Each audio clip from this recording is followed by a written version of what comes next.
최근의 그 안정적인 방역 상황에도 불구하고 코로나19의 위험이 끝나지 않았다는 점을 명심해 주십시오.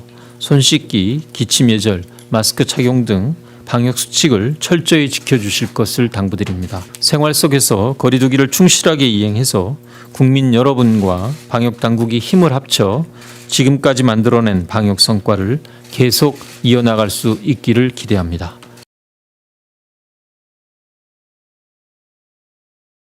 오늘은 일상생활과 방역이 조화를 이루는 생활 속 거리두기로 전환되는 첫날입니다.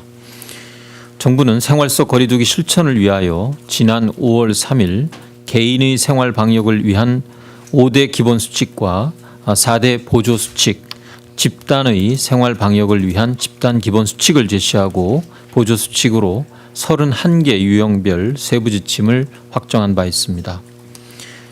개인 방역의 기본수칙은 아프면 3, 4일 집에 머물기, 1, 2m의 거리두기, 손 씻기와 기침 예절, 주기적인 환기와 소독 등 코로나19의 전파를 막기 위한 일상 속의 행동 요령을 제시하고 있습니다.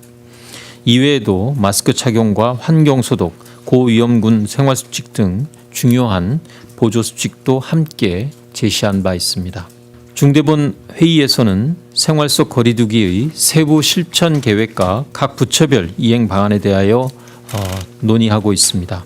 오늘은 문체부와 고용부의 세부 이행 방안에 대하여 논의하였습니다. 먼저 지난 2월 24일부터 순차적으로 휴관에 왔었던 국립박물관, 미술관, 도서관 총 24개소가 5월 6일부터 문을 열게 됩니다. 국립공연기관들도 공연 등을 시작할 예정입니다. 국립중앙도서관, 국립현대미술관, 국립중앙도서관은 생활 속 거리두기 세부 지침을 준수하면서 개인 관람 중심, 시간대별 인원 조정, 사전 예약제 등을 통해 부분적으로 운영을 시작합니다. 또한 국립극장 등 5개의 국립공연기관과 국립오페라단 등 7개 국립예술단체가 활동을 재개하며 예술의 전당과 아르코, 대학로 예술극장은 그간 연기했던 기획 공연도 다시 추진할 계획입니다.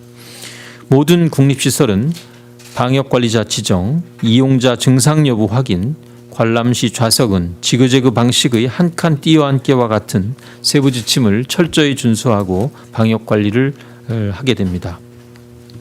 또한 어제 프로야구를 시작으로 5월 8일 프로축구, 5월 14일 프로 여자 골프가 무관중으로 개막하며 이후 코로나19 상황 등에 따라 관객 입장을 단계적으로 확대하는 방향을 검토할 예정입니다. 체육 대회의 경우에는 주최하는 지자체나 종목단체가 참가 규모나 지역 방역 상황과 같은 대회 특성을 고려해서 방역 수칙을 철저하게 준수하면서 단계적으로 개최하되 학생 대상 대회는 등교 일정 등과 연계하여 6월 이후부터 점진적으로 재개하도록 검토할 예정입니다. 지역 축제는 대규모 인원이 밀집하는 등 감염 확산의 우려가 있으므로 생활 속 거리두기 초기인 현 단계에서는 위험성이 큰 경우 연기 취소하는 지금까지의 기조를 유지합니다. 고용부는 사업장 지침과 회의 지침을 마련하고 각 사업장에서 잘 지켜줄 수 있도록 홍보와 지원을 해나가고 있습니다. 사업장에서는 방역 담당 부서와 관리자 지정, 1, 2m의 거리두기, 유증상자는 출근 중단 및 즉시 퇴근 조치, 환기 소독, 마스크 착용을 공통사항으로 규정하고 있습니다. 각 사업장에서는 방역 지침을 마련하고 유연 근무제, 휴가 제도도 적극 활용하도록 할 것입니다.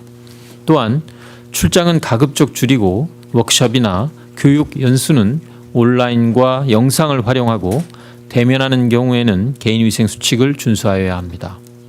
소규모 모임과 동아리 활동이나 회식은 자제하고 휴게실과 같은 좁고 밀폐된 장소를 여러 명이 함께 이용하는 것도 피해야 합니다.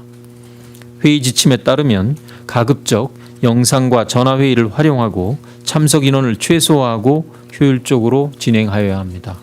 특히 대면 회의를 할 때는 넓은 회의 장소를 활용하고 회의 전에 발열이나 호흡기 증상을 확인하여 유증상자는 회의에서 배제하고 신체 접촉 자제, 손 소독제 비치, 1~2m 거리두기, 환기 등의 수칙을 준수하여야 합니다. 고용부는 산업 현장에서 사업장 회의 지침을 준수할 수 있도록 지방고용관소와 안전보건공단의 사업장 지도 감독과 기술 지도 시에 팜플렛을 배포하여 관련 내용을 안내하는 한편 유연근무제 지원 확대, 재택근무 인프라 지원, 가족 돌봄 비용 긴급 지원을 실시하게 됩니다. 또한 향후 방문 노동자나 출장과 같이 사업장 특성을 반영한 추가 지침도 마련할 예정입니다. 한편 중대본은 12개 부처별로 마련한 31개 세부 지침에 대하여 국민 여러분과 이해관계자의 의견을 계속 수렴하고 이에 대한 생활방역위원회 논의를 거쳐 5월 말경에는 개정판을 발표할 계획입니다. 또한 국민 실생활과의 밀접성, 시급성, 대표성을 고려하여 시설 유형별로 지침을 추가 또는 보완해 나갈 예정입니다. 아울러 관계부처들로 구성된 생활방역 TF를 통하여 각 부처들의 생활 속 거리두기 이행 상황에 대한 상시적인 점검과 관리 체계를 가동토록 하겠습니다. 만약에 방역 관리자를 일정한 규모 이상이나 어떠한 요건을 갖춘 경우에 지정하고 활동하도록 요청하는 경우에는 방역 관리자에 대해서 필요한 그러한 그 요건들 또 지원의 내용들도 아울러서 검토가 돼야 되고 그분이 해야 되는 역할, 그 지정된 방역 관리자가 해야 되는 역할에 대한 또 그 역할을 제대로 못했을 경우에 어느 정도의 수준에서 합리적인 그러한 그 제재들이 필요한지 이러한 것들이 논의가 될 수 있을 것으로 생각을 합니다. 다만 지금의 경우에 지금 저희가 말씀드리고 요청드린 내용은 권고의 수준입니다. 각각의 공식적, 비공식적 그런 공동체 내에서 방역 관리자를 스스로 그 집단 내에서 지정을 해서 그분의 판단과 그분의 책임 하에 필요한 생활 속의 방역 조치들을 시행을 해달라라는 권고기 때문에 현재는 그에 따라서 그 염려하시는 그 처벌이나 이런 내용은 없습니다. 앞으로 만약에 이것이 법제가 된다면 균형되게 그에 걸맞는 권한과 사회적, 행정적 지원이 같이 따라가면서 검토될 수 있는 내용이라고 생각을 합니다. 5월 5일 18시 기준으로 총 2분이 안심밴드를 착용하셨습니다. 한 분은 대구에서 격리지를 이탈한 후에 인근 다방을 방문했다가 지인 신고로 이제 적발이 돼서 이제 어제 오후에 안심밴드를 착용을 했습니다. 다른 한 분은 부산에서 이제 자가격리지를 이탈한 후에 인근 중학교를 산책하다가 주민 신고로 적발이 돼서 이것도 어제 오후에 안심밴드를 착용을 했습니다. 그 거부한 사례는 그 대구에서 격리지 이탈하셨던 분이 처음에 그 밴드 착용을 거부를 했습니다. 그래서 그 시설격리 명령을 받고 다음 날 이제 시설격리 이제 집행을 하러 갔는데 그때 이제 안심밴드를 착용하고 자가격리를 하겠다 해서 이제 안심밴드를 착용한 후에 자가격리 중에 있습니다.